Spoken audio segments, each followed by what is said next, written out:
welcome to episode number 59 of the Nonsense Review. I'm your host, as always, Devon, and joining me equally as always is Rick. Hello, everybody. And today, well, we've got a bit of a fun one. We're doing Pixar Popcorn, which is a series of 10 shorts related all around Pixar franchises. But before we dive into that, if you're familiar with the podcast, you know that before we actually do the thing, we like to briefly talk about our weeks and the goings-on in the wide world. So to that end, Rick, buddy, how's your week been? I finally saw the Batman. What'd you think? I thought it was pretty good. Like, I get when people said that Robert Pattinson was scrawny, because when he takes his shirt off, he does look a little thin. But, by the same token, when he saw one of his actual friends IRL, they said they didn't recognise him because of how buff he'd become. So compared to regular Robert Pattinson, apparently, yeah, he'd gotten real bulky. Which is really interesting, because I saw that motherfucker in The Lighthouse, which is a film from 3 years ago, and as I said, in that film, he was jacked. Like, his arms were pretty much the only part of his body that were on display, and his arms were fucking swole. But yeah, I liked the movie. I liked the characterization. I think Andy Serkis makes a pretty good Alfred. Yeah, so good, in fact, I forgot it was Andy Serkis. Yeah, totally. Well, the guy's a chameleon. That's, like, his thing. Well, he's very much like Gary Oldman in that respect. Yeah, he's so used to being a CGI person that you forget how good he is at being a chameleon IRL as well. But, like, literally, word for word, well, not word for word because I didn't speak because I'm not an arsehole, but when I watched that film, I went, oh, it's Andy Serkis, and then quickly forgot it was Andy Serkis. But also, because it is a younger Alfred, there's the possibility for more action-based Alfred shenanigans in future. Like the time that he becomes a gentleman dandy and goes around, like, kicking ass when Batman's got a depressive episode or something. And my personal favourite is when the Batcave gets invaded, and it's just like, oh, it's just the butler, and then he whips out an AK, and he goes, oh, Batman doesn't use guns. And he goes, cool, I'm not Batman. Yep. The other thing is S.H.I.E.L.D. Hero Season 2 started, and I think we were both a little bit apprehensive about it just becoming more isekai crap. I mean, literally the very last episode was just, okay, we've done all our interesting gimmick shit, now we're isekai finally, fully. Main character has a harem, is building a city, and is now best friends with all the people who have been dicks up until now. Yeah, totally. Like, he's still not really good friends with the other heroes. They all seem to be on the same page of, fuck this guy. So at least there is that amount of conflict to a degree. Okay, but that's not specifically the thing I have umbrage with. The thing that irks me is that they've made it very clear that his shtick going forward is the typical anime, sort of shonen, to be honest, in that, here's my power, if I use it, I break myself. Yeah, and if I use it well, I win. It's so boring. Well, I'm interested to see how it goes, because the way that you challenge someone like that is you give them a Superman problem. You give them two problems, and they can only solve one reasonably. Okay, but the thing that I enjoyed about the series was the fact that he was going around, because everybody hated him because he's the S.H.I.E.L.D. hero. That was the gimmick that he had for the first season. It's kind of been hand-waved now, because actually it turns out that the Beast people actually always loved the S.H.I.E.L.D. hero, and he should have been sent there in the first place because the kingdom's bullshit. But the thing I enjoyed seeing was he'd go to places where other heroes had been before he had, and it's like, oh, they went off doing their power fantasy bullshit, and this is what the problem is now because they just left it. Yeah. That was interesting. Yeah, he's cleaning up the power fantasy stuff and actually fixing the world, while also cultivating the image of a villain, which is, they expect him to be evil, so he just goes, okay, well then let me actually lean into that and charge people for actually fixing the universe. Yeah, which at the end of the day is just a mercenary, which is not inherently evil. No, totally. But yeah, I don't know, man. I'm not going to resub to Crunchyroll over it, let me put it that way. Sure. But that's about it for things that I have done and seen in the world. So I'm going to throw it over to you. How's your week been? My week was very interesting. I too watched a Batman movie. Yeah. It was called Morbius. Ah. That film is not bad at all. I think it fails in one respect, and that is they advertised that film based on its connections to Spider-Man and the MCU. Mm-hmm. They should not have done that. No, it's part of the Sony universe now, isn't it, really? But regardless, the things that they showed off in the trailer didn't happen in the film. Oh boy. So yeah, that's where I think they went wrong, and that's why I think a lot of people are shitting on it. But other than that, it was a pretty decent film. I think it was better than Venom. Better than Venom 1? Better than Venom 1. Okay. Moving on. That's pretty much the big thing I've done this week on a private level. I haven't really done anything else interesting. So let's move on to the wide world. Yeah. I've got a couple of Reddit stories for you, Rick. Sweet. First things first, what occurred this past week was Reddit's Our Place existed. Yeah, it was a thing that happened from April Fool's Day, and it went on for like 3 days then. It was about 5 days. Was it 5 days this time? Okay. It felt like 5 days. I I don't know. I don't know if you partook, but I did. Okay. I browsed Reddit, and they had a little thing in the top-hand corner that said, place your pixel. And I went, what the fuck is this? Clicked on it, did it, and then it reminds you every 5 minutes, hey, you've got a pixel to place. And I'm like, okay, sure. I wish I hadn't. I spent most of my time removing rude words from the Hootie drawing that our house put on. Aww. Yeah, but like it wasn't like fuck and shit. It was racial slurs, which I just thought, that's horrible. Let's get rid of that. Fair enough. There's a lot of territorial arguments on that thing. Dude, there was a fucking war between Spain and France.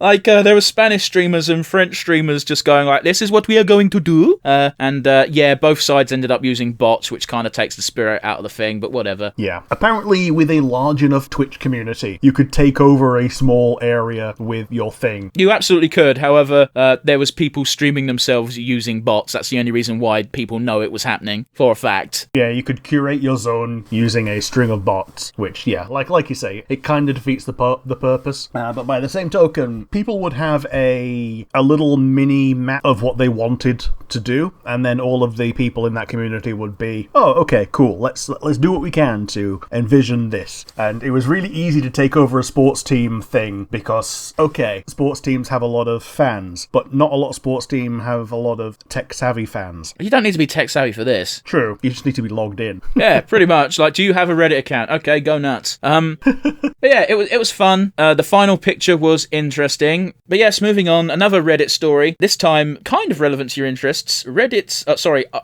/r/MTG.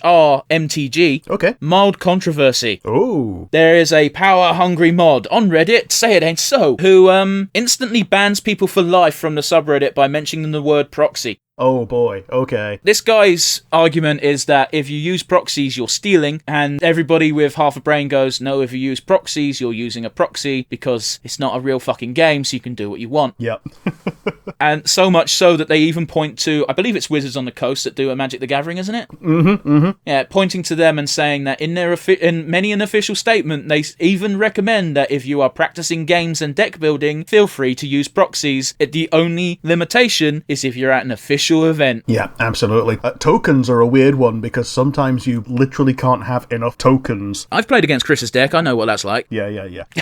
Not even like +1/+1 counters. You sometimes literally can't have enough token creatures. No, this is what I'm talking about. Chris's deck, he's got that one monster that summons two monsters. I forget the exact monster, but... Oh, yeah. And the other one that's a dragon that's like, whenever you attack with a dragon, summon as many dragons as have attacked. Yeah, it's fucking silly. No wonder you would quickly run out of actual proper cards. You get one token per pack of cards. The chances of you there's an X amount of tokens in the world, so it's very hard to accumulate a certain one. Yeah, it's even with getting one per pack, it's very difficult to get the one that you need. You got a vampire deck. Oh, I got a goat token. Okay. Like, goat tokens are actually a thing. Oh, I know. They got tokens. Like, I've got the entire back half of one of my MTG folders that just has tokens. Yeah. But yeah, that's probably not going to end anytime soon unless the other mods tell him to stop, but they don't seem to be doing that. So, yeah, don't mention the word proxy on our MTG. You'll get banned. First time I saw someone using a proxy deck was when someone decided, okay, I'm going to run a full mono squirrel deck, and I think there was only like 2 cards that actually were creature type squirrel, and everything else was just things that summon squirrels, and these were all things that were really old and really difficult to get hold of, so like almost the entire deck was proxies. Yeah, fair enough, man. Card games are weird. Yeah. But yes, moving on to non-Reddit stories. Rick, this is not a wrestling podcast. I think I know what you're going to say about this one this time. No, you're not. I'm not going to mention WrestleMania at all. Oh, okay. No, this is a feel-good story from Japan. Good shit. The big wrestling promotion in Japan is New Japan Pro Wrestling. Okay. There is a heel wrestler known as the Great Khan. Okay. He saved a little girl from being kidnapped this week. That's awesome. And the only when he was thanked by the mother and the child, the only thing he asked for in return was, watch New Japan Pro Wrestling. So, essentially what happened was, he arrived, saved little girl, said watch wrestling, refused to elaborate, then left. But yeah, sometimes wrestlers are good people. Well, not sometimes, quite a lot of times. That does sound like an anime episode. I read that story and I went, that's good, I'm going to share that story. Yeah. And the best part is he's a heel. Yeah. Like, if even a heel can be an actual real-life hero, then that's just raising the bar for your entire franchise, right? Like, for real. But yeah, the last thing I want to talk to you about, Rick, it's a very British thing. A very British thing indeed. And I hope you can input. Channel 4 is threatening to go private. Oh no. But the best part is, do you know why they're doing this? No, I don't. The spokesperson for them said, "We believe if we go private, we can compete with both Netflix and Amazon Prime." To which everyone with half a brain just laughed and went, "No, you fucking can't." No. No, they can't. No, they can't. Like, they moved their centre of operations to the north because it's cheaper. Yeah, that tracks. A lot of people do that, believe it or not. Yeah. So, like, if you want to, like, do anything Channel 4 related, then you do it in Leeds now, apparently. Oh, gee, that tickled me, don't know why. Yeah, but it's one of those, like, Channel 4 is advertiser-based already, and it's, like, owned by the public, isn't it? Yeah, it's a really, in a really weird place. Yeah, it's like, it's the good guy of channels, as far as I'm aware, or it was, until this. All cards on the table. I don't actually know how Channel 4 works because I honestly thought they were private because of the advertisements. However, yeah, I take solace in this knowledge because the woman also doesn't know how it fucking works because when she went to Parliament to explain her case, she also didn't understand how taxpayers paid for it. Yeah. So I feel vindicated. Yeah, I don't know how much taxpayers pay for it. I don't know how it's supported. I think they get some kind of levy, and they get some kind of grant to do stuff. Like, if they don't cover their operating costs, they can apply for a grant to cover it. It's not to the degree that the BBC does, obviously, because the BBC is the TV license. Yeah, although that said, you're also talking to someone who thinks we don't need the fucking TV license now, get rid of the BBC, who cares? No, it's one of those, the BBC it's meant to be the gold standard of impartial, and yet they still lean slightly to the left, which is fine. It bugs me. It bugs me when anyone says we're impartial and still leans. Yeah. I've never once in my life claimed to be impartial, because I know I'm not. No. Like, we're human beings. Like, you can't have anything other than your own point of view within you. Like, you can understand others, no problem, but your own point of view is your own, and it's unique to you, so... And when it's a TV channel with a news station, that then becomes propaganda. Might only be light propaganda, but propaganda nonetheless. We do like to take a propaganda. You're fired. Yep. Those are the bits of news I wanted to talk about. Sure. So, without further ado, we're going to move on to the meat of the review, as it were. We're going to watch our Pixar Popcorn. Going to watch all the Pixar Popcorn. Indeed. I was just going to say, if you want to watch along with us, we're actually watching episode 11, which is just called Play All, because it's going to play all 10 episodes at once, and therefore we don't have to fuck with you with the timing, and we can just all watch along and have fun. Yeah! So, I'm going to throw over to Rick. Pixar Popcorn, Season 1, Episode 11, Play All. 3, 2, 1, and go. Disney logo. Yeah. Pixar logo. Been a while since I've seen this bad boy. Oh, it's got popcorn on it as well now. That was very cute. Yeah.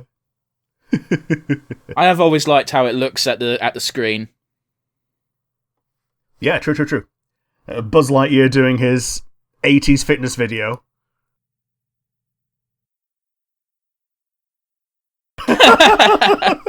Rex trying to do a push-up and his head's too big. Right, I think it's actually more his arms are too small. Oh, yeah. Oh, and there's Ham, the fucking piggy bank, being what we would be like. Yeah. The fuck is this thing? It's the main character of Toy Story 4. Right, I'm gonna have to watch that at some point. I just think 3 ended it perfectly. Yeah.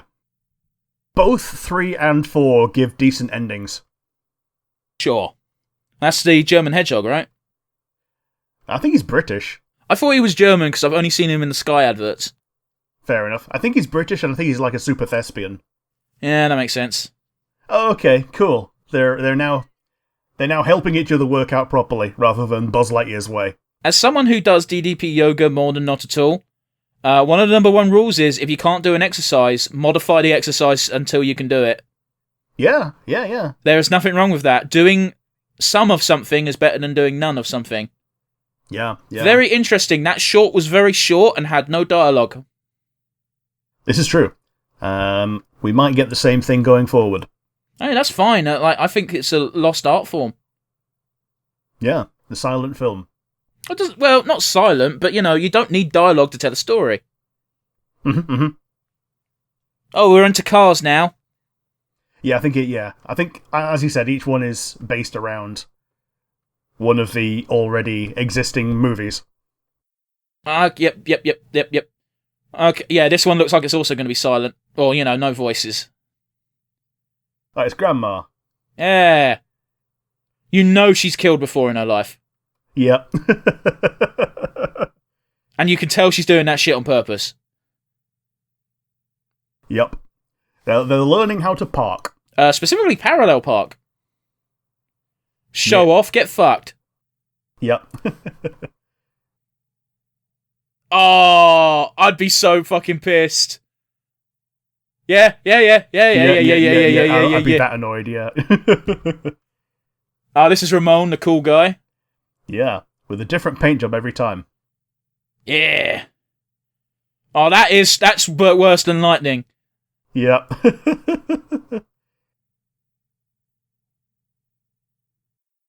Oh, Mater cheating. That's not cheating, that's something they can do in this universe. Yeah, using... yeah. The fuck is this thing? Miss Chonka. She's from Cars 3. I don't think I've seen... Oh, no, I haven't seen that then. I haven't seen Cars 2, come to think of it. Cars 3 is better than Cars 2 by quite a distance. See, she was fucking with them. Yep. Like, they do a really good job with that character design, because I look at that coach type design and I think, yeah, that is a little old lady. Yeah. Who probably needs a cuddle. She had a husband and he's the one that's like, oh, he's popping the popcorn with his That's adorable, that's great. Good job, Pixar. Oh, this is Dory Finding, I believe it was called. Yeah. Dory Finding. I've not looked over any of the other episode titles. This is where I actually haven't seen any of them before. Oh, cool. That's the closest thing we've had to dialogue so far. It is.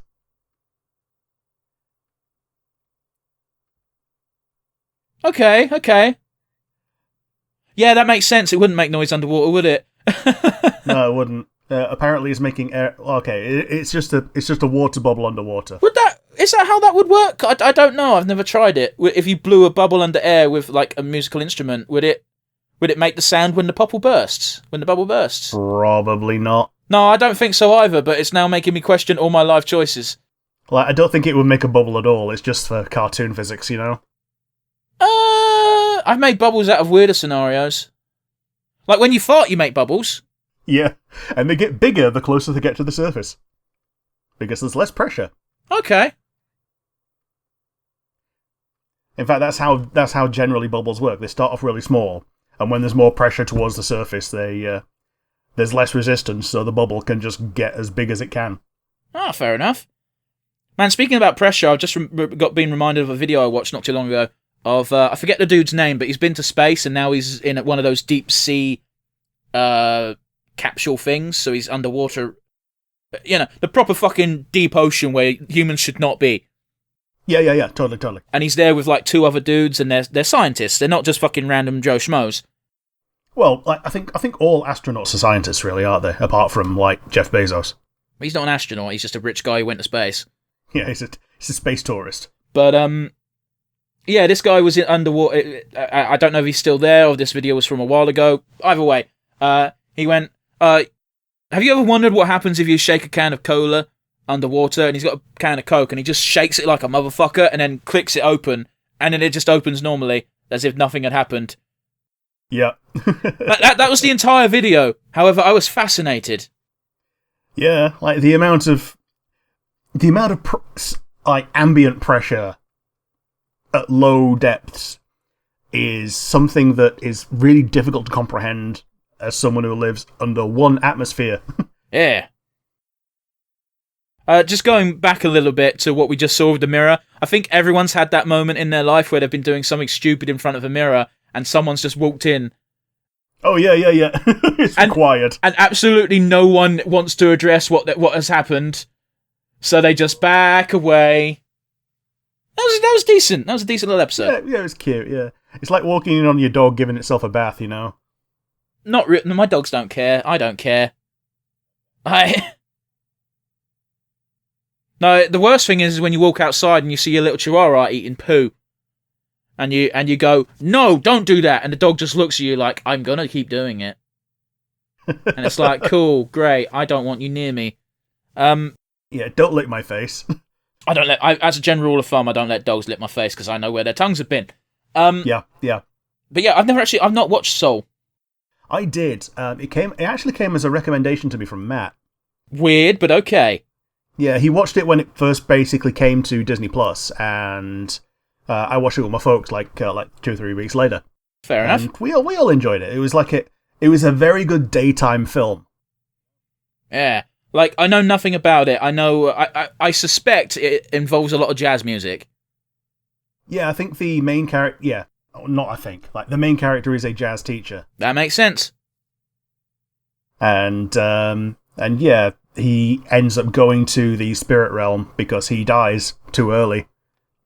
And his job is to rehabilitate the spirit who doesn't want to be reborn into wanting to be reborn.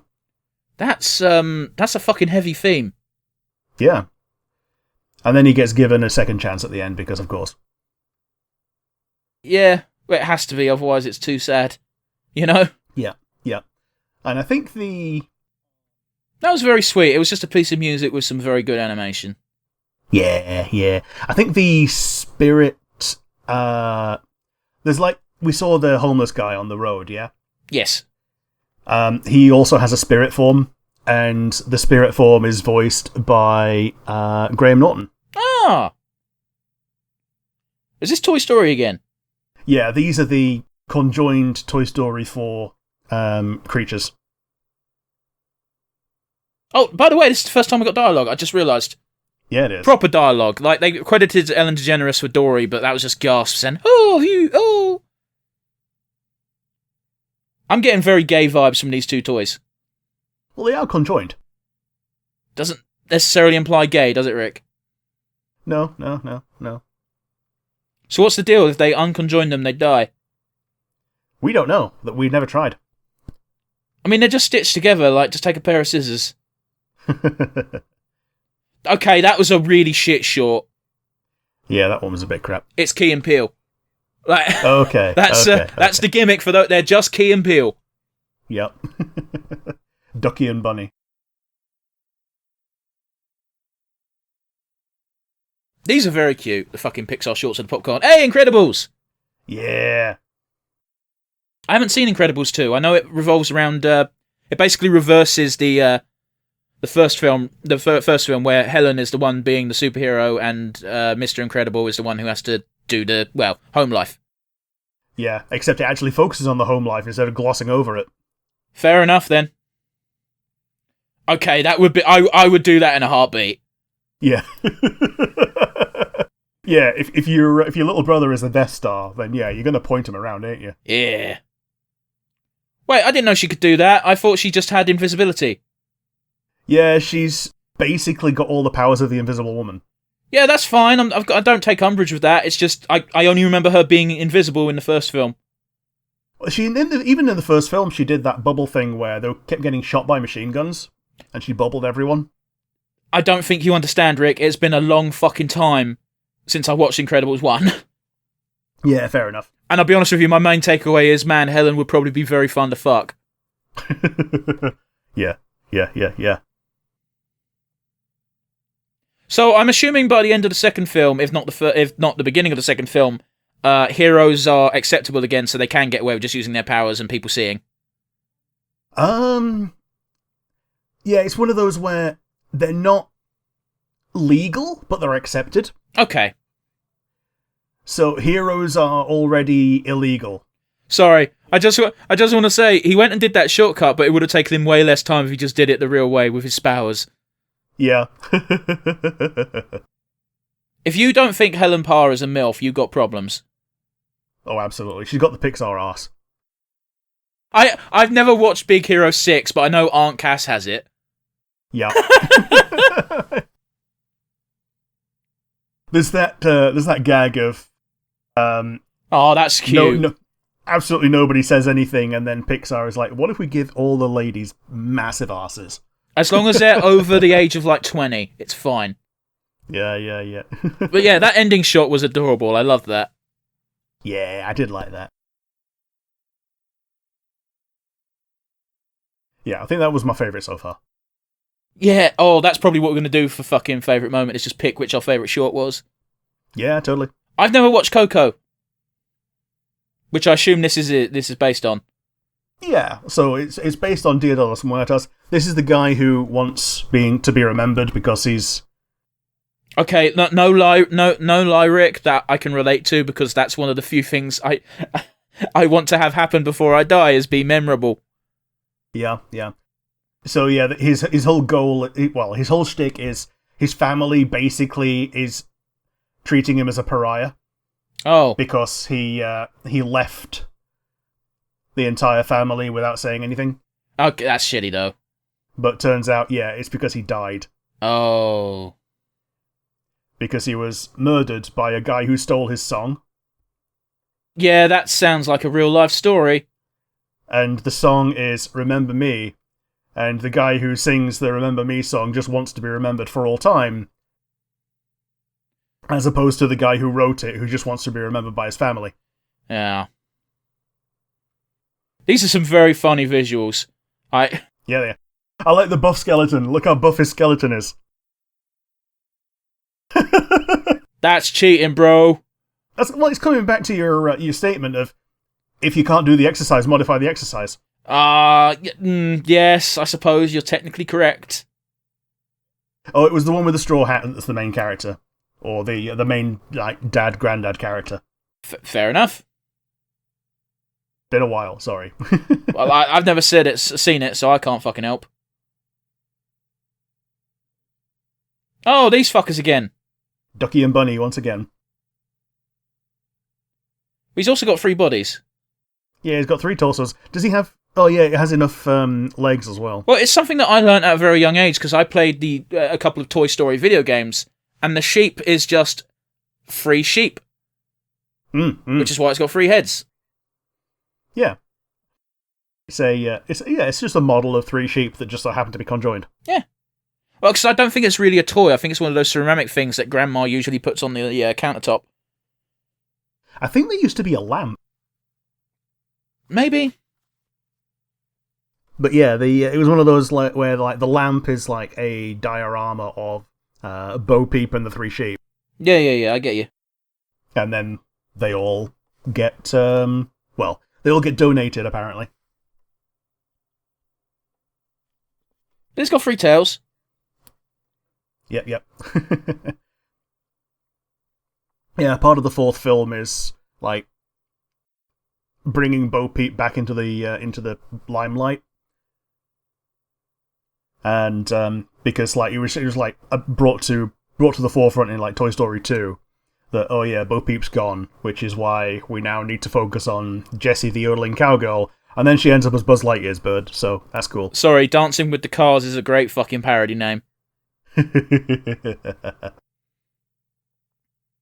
That's that Ramon and Flo, right? Yep.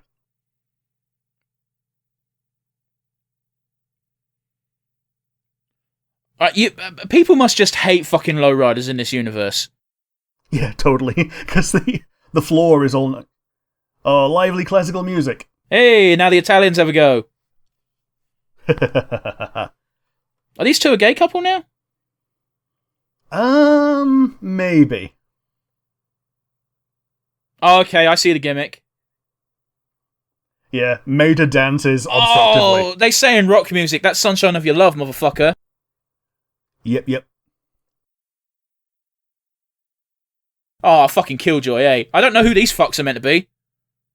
I think they're meant to be like Lightning's original pit crew or something. Sure, but wouldn't they be red?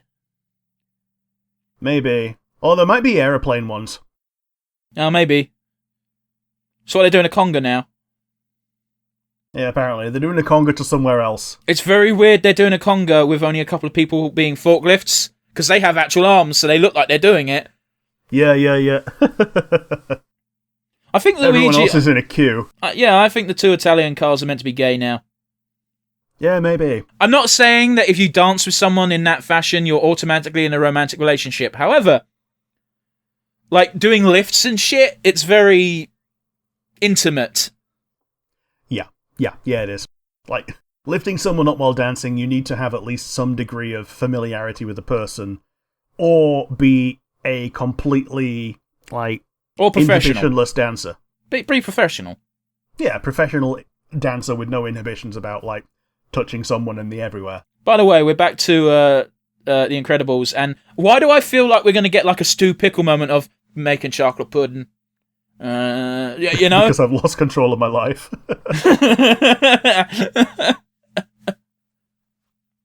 Oh, it's not. It's just him wanting to steal a cookie. Oh, I think I've... Oh, boy. Well, it's obviously going to have been Dash, right? Oh, this is some tense shit. Wasn't expecting that. yeah, Dash makes a non-zero amount of noise just by, like, feet patter-pattering. Oh, no. Player 3 has entered the battlefield. This is a fucking great concept for a fucking short thing. Yep. Oh, that little fucker! Double teaming dad. I'm like in the shadows on the wall. In the window whenever the... Oh, no, he laughed. Oh, no. Scared the raccoon again. What's the deal with the raccoon? Was that a thing in Invisibles too? Invincibles? Yeah. Credibles, sorry. Yeah, it's a nemesis to the baby. Ah, that's fucking dumb. I do like how Helen won. Yeah. Because she wasn't actually asleep. She was just letting it happen. The weird thing is even when we only get grunts, we're getting fucking credits, voice credits. By the way, that was the last one, and I have a bad feeling that when I click on the thing to get it to be thing again, yeah, it didn't come up because it's a dickhead. Disney, fix your shit! Yeah, so we got 4 minutes of credits. But it's all in foreign languages, correct? Yep. Yeah. We're already in Deutsch. Well, it would make sense because we had the English credits at the end of each short. Yeah, we did. But yeah, that was less than 20 minutes worth of shorts. And I gotta be honest with you, I was entertained throughout. Yeah, I spent a lot of that time smiling. Yeah, I mean, I know we were shooting it. It's a very easy thing to shoot the shit over because there was very little dialogue, if any. Well, this is one where I absolutely recommend watching along, because if you don't, then you're missing all of the visual gags that Disney and, in particular, Pixar are very good at. Like, one of the things with Pixar is you can freeze frame almost any time, and you'll find something that you weren't expecting. Yeah, they also like to throw Easter eggs in, and I'm curious to see how many we may have missed because we weren't paying that much attention. Oh, we're definitely going to have missed some. Like, we were paying attention to the main story. Yeah. As it were. Not to the set pieces, the backgrounds. Like, we absorbed them. We didn't get every single bit of detail. And one of the beautiful things as well is, like, there was at least 2 things we watched there where I hadn't watched the source material, and it was still fine. Yeah. You can still enjoy something when you've not watched the original, just based on the artistic designers on its own. Like, I think Soul is kind of close in artistic representation to the more recent Disney Animation Studios one, like Moana and the new one, Encanto. Yeah. Which, by the way, if you've not seen, you should watch. Yeah, you should watch them both. Encanto was Pixar. Was it Pixar? I thought it was Animation Studios. Maybe you know what? I can't remember. It felt like a Pixar film. Yeah, absolutely. Here's the thing, like, Disney Animation Studios used to get shit on, and they very quickly got up to a good amount of quality. Like, I think Tangled was their first really good one. Yeah, because they're responsible for Frozen as well, aren't they? Yeah, Tangled, Frozen, Moana. They did Planes, which wasn't good. And I think that's why people shat on them a bit. Like, it was the movie that wasn't good, not the animation, you know? But yeah, just me shitting on Disney Animation Studios while also complimenting them by the fact that, yeah, they've come a long way. Yeah. It says this means good news for future Pixar film releases such as Turning Red. It doesn't say. I've typed in is Encanto Pixar, and it's being a dick. Well, if you type in is Encanto Disney Animation Studios, then that might. Yeah, but then it's gonna pick up the word Disney, and fuck, Is Encanto Pixar? Fuck it. So yes, after a quick Google, we have established that Encanto does not appear to have anything to do with Pixar and is, as Rick said, Disney animation. Yep. But yes, let's get to the wind down. We've already said kind of what we think, so I think it's a safe thing to just jump straight into the questions. Yeah, Rick? Yeah. So we're going to modify favourite moment a little bit and instead change it to favourite short. So there's 10 to choose from. Rick, which was your favourite of the 10? My favourite was the last one, actually. Like, I thought it was going to be the other Incredibles one, but Cookie Num Num actually had a lot more heart to it. Like, it was a very easy short to show to anyone, like anyone out in the world. Yeah. So if I was going to try to introduce anybody into, like, enjoying the Disney everything and the Disney feel, like, that would be the one. But yeah, how about you? I mean, I was smiling as soon as you said it, because I agree fully. That last one with the cookie, entertaining as fuck, Yeah. definitely the top of those 10. Yeah, absolutely. The sad truth of the matter is we can't just talk about the good, we have to dwell a little bit on the negative. So to that end, Rick, do you have a weakest link for me? I didn't think that the Ducky and Bunny ones were as soulful and fun as the other ones. Like, this isn't to shit on Key and Peele. It's just that just having them do a little skit wasn't as much of an insight into the world that they're from as the other ones were. Rick, I'm fuming because I was going to say the exact same thing. Yeah, I apologise. So yeah, that's throwing it over to you. Do you have anything to add on that then? I really like Key and Peele's comedy. They're very good. However, a lot of their jokes are a bit more adult-oriented. A lot of their sketches are more adult-oriented. So, of course, they're going to be limited in this medium. And, you know, it wasn't awful. It didn't mesh well with the rest. Yeah, especially since it was the only one that was, like, extensively voiced. I think that was the big issue. Before that, we had Dory gasping and going, "Ugh," and We'll crack on with the final award, which might be a bit more difficult. It might be easier. Who knows how your mind works? Rick, do you have an MVP for me, buddy? The MVP might actually have to be Violet from The Incredibles, because both of the times that she used her force field, like, in an impactful way in the shorts that she had, were both good moments. In the first one, it was setting up the barrier so they could have the marshmallow roast under the rain. She also made short work of cleaning up the trash. Yeah, the final shot of that would have been my favourite single moment from the show. Well, from all of the shows. But